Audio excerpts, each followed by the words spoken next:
Bravo à tous, on se retrouve aujourd'hui pour l'installation et la configuration du logiciel du Stream Deck, donc d'Elgato, ainsi que l'installation de deux plugins de Bar Raiders que j'utilise, OBS Tools et Text Files Tools, qui nous seront nécessaires pour les prochains tutoriels. Donc on commence par le téléchargement du logiciel du Stream Deck. Donc on sélectionne son produit, le lien sera en description, hein. On sélectionne son produit, donc c'est-à-dire le Stream Deck, hein, on prend n'importe lequel, de toute façon c'est le même, et sa plateforme, son OS.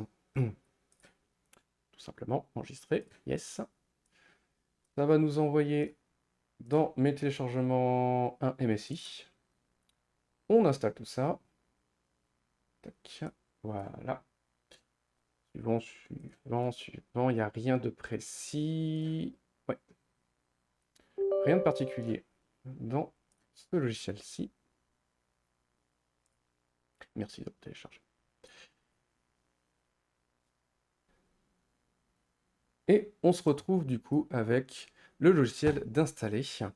Il nous propose un petit bouton qui nous ouvre directement le site du Stream Deck, enfin d'Elgato. Le problème c'est que moi,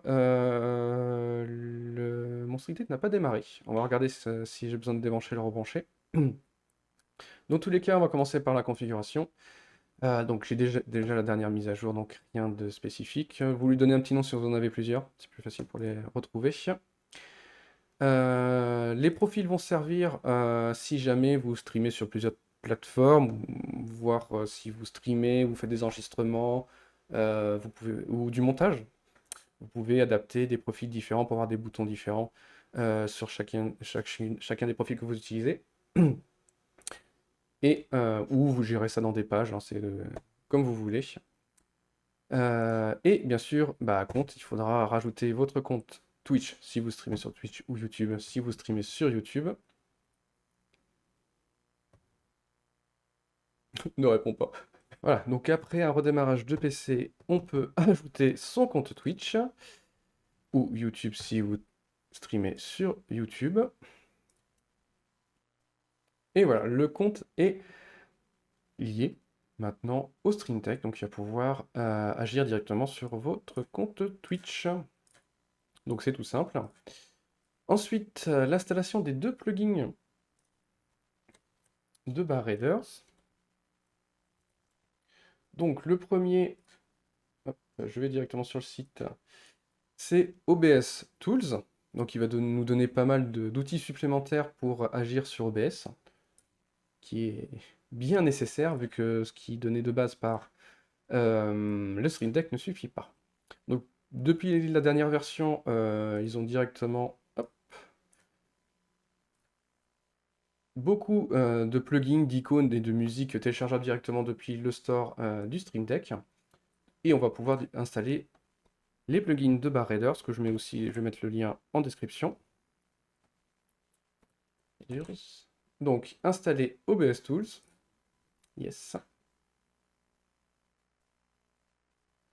Et on va installer directement le deuxième, qui nous sera nécessaire.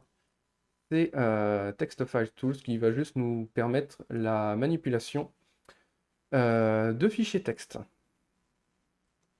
sur le PC, ce qui va lui permettre de retenir des informations un peu plus longtemps.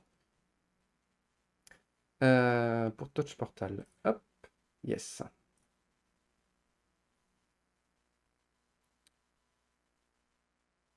OBS Tools, alors, je ne l'ai pas montré tout à l'heure, mais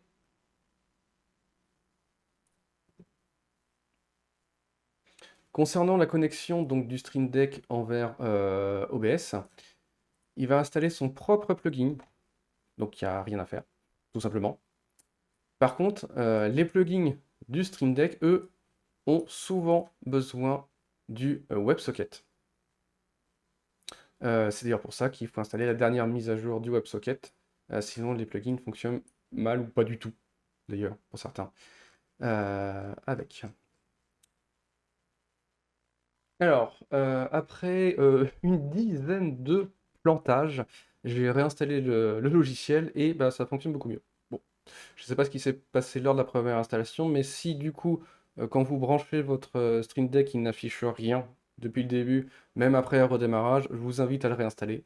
Visiblement, ça peut arriver. Donc le bouton qu'on va le plus utiliser sur ce plugin, ça sera Filter Tools. Donc on va en mettre juste un pour montrer comment configurer le plugin.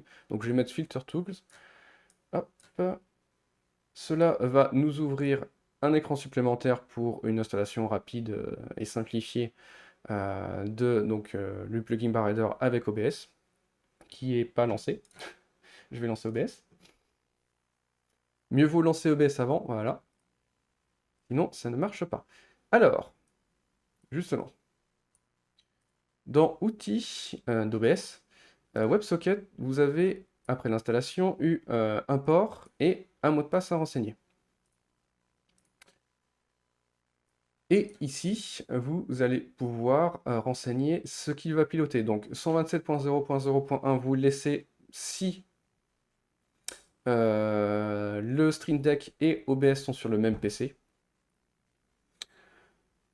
4444, c'est ce que vous aurez renseigné dans le port ici. Et le password, c'est ce que vous aurez renseigné ici dans OBS. Il donne la possibilité effectivement de piloter via le Stream Deck des OBS qui sont sur d'autres PC. Mais de base, vous laissez ce 127.0.0.1 pour si c'est installé sur le même PC, le port, le mot de passe.